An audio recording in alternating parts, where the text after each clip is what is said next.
Considérons Abraham. Il est une des grandes figures représentatives des pionniers de la voie céleste.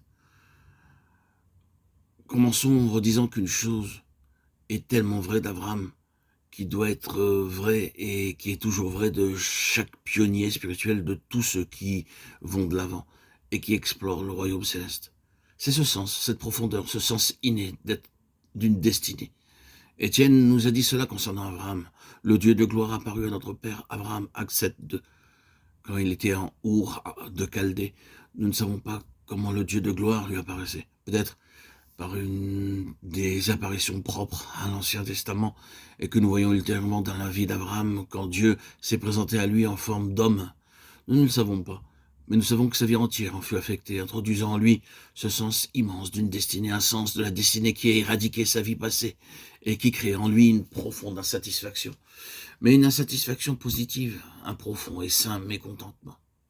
Généralement, le mécontentement peut être perçu comme négatif, mais il y a une sorte de mécontentement qui est bon. Veuille Dieu que beaucoup plus de chrétiens soient ainsi. Il y avait eu en Abraham l'amorce d'un désir qui croissait et se précisait au cours des années et rendait impossible pour lui d'accepter autre chose que la pleine pensée de Dieu. Il ne pouvait pas accepter une relation de seconde main avec Dieu. Bien sûr, la conscience de tout cela devait croître. Il devait encore réaliser progressivement ce que cela signifiait. Il avançait sur cette voie, il arrivait à un certain endroit et pensait peut-être qu'il était parvenu au but.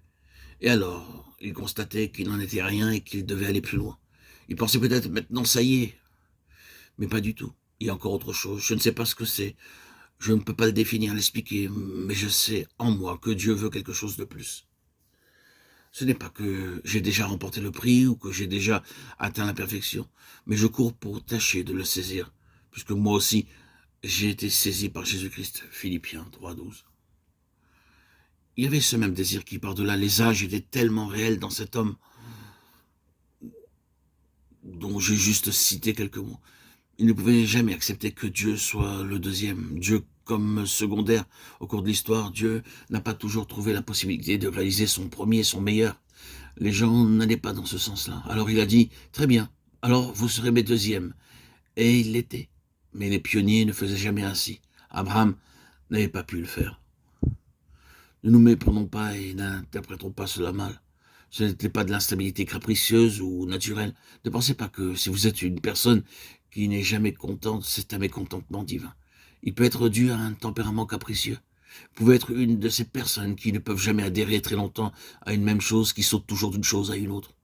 Dans ce cas, vous serez un inadapté à la foi dans le monde et dans le royaume de Dieu. Il n'en était pas de même avec Abraham. Il y avait quelque chose de céleste qui travaillait en lui. La preuve de cela, c'est qu'il était toujours sur le domaine ascendant.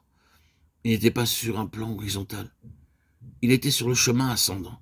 Il faisait sans cesse des progrès, non seulement sur le plan terrestre, mais spirituellement. Maintenant, à côté d'Abraham, il y avait Lot. Et Lot était un homme qui cherchait toujours la sécurité ici-bas. Il cherchait la ville, il cherchait une maison, il détestait cette vie de l'attente. Il voulait se fixer dans ce monde et il cherchait à être accepté. Mais Lot était un homme faible avec tout cela. Abraham, lui, qui se déplaçait toujours avec sa tante, était un homme fort. Ce n'était pas du tout naturel, c'était spirituel. Ce désir du ciel, cette puissance, cette puissante, force spirituelle qui travaillait en Abraham l'avait amené à la très dure école divine. Pour ce qui est naturel et terrestre, pour la chair, l'école divine est très dure. Et Abraham y avait été introduit par ce désir céleste qui était en lui.